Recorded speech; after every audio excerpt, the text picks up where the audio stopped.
I have been listening to Gary Vaynerchuk's book called Crush It, and he recommends so many good things. So it's a great book, but he talks about telling your story. So I thought I would share with you, if you're interested, the story behind me and what got me here and why I started developing the closing curve with my team.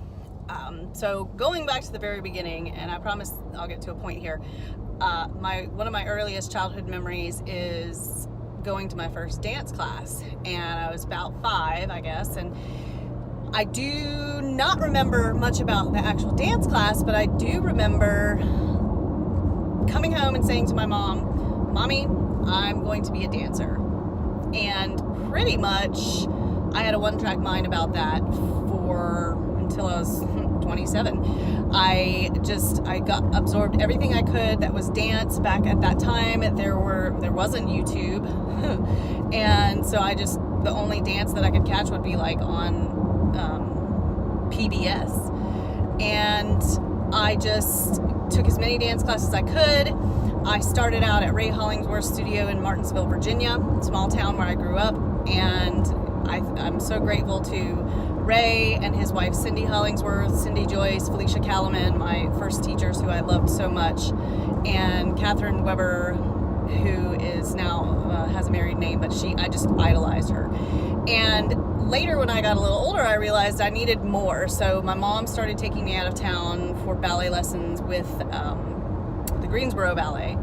And then ultimately, I begged and begged until they would let me go away to Virginia School of the Arts for high school. So I went for my last 3 years of high school.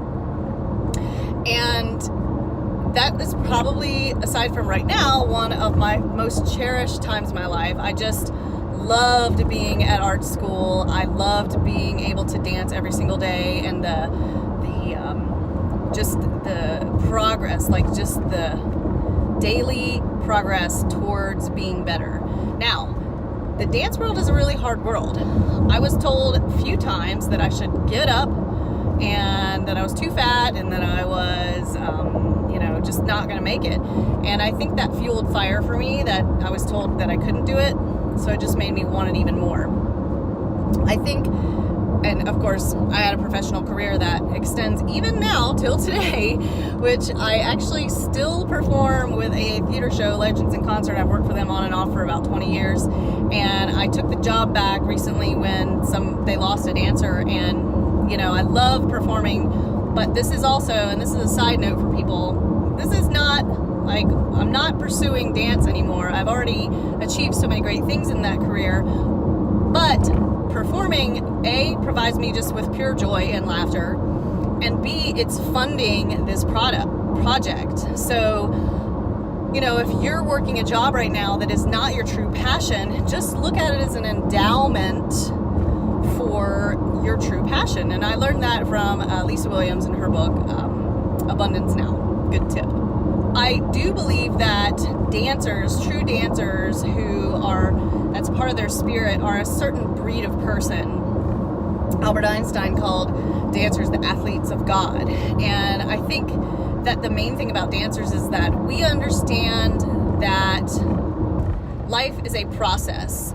Greatness and success is a continuous process. It's not somewhere that you're going, and it's not some one thing. Like, the greatest ballerinas in the world will tell you that their last performance really could have been better.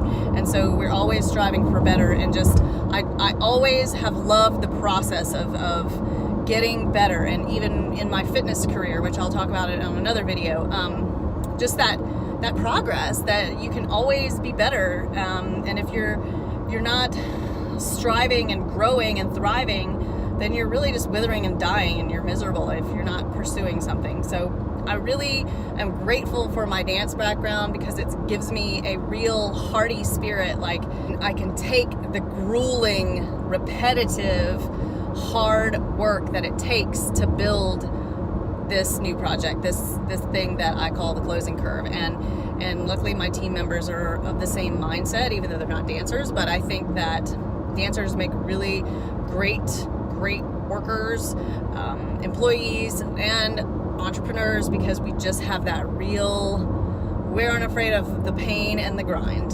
And that's what it takes.